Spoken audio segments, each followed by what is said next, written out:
یه بار دیگه درون محوطه جریمه و اعلام پنالتی.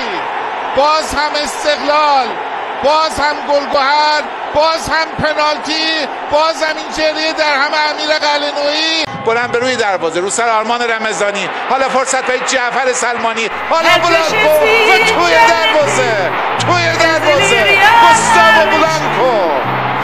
گوستاو بلانکو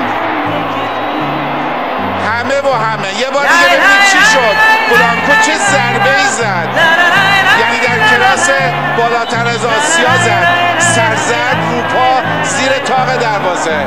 ششمین گل فصل گوستاو بلانکو. جعفر سلمانی اضافه شد به این ضربه. جواد نکونام الان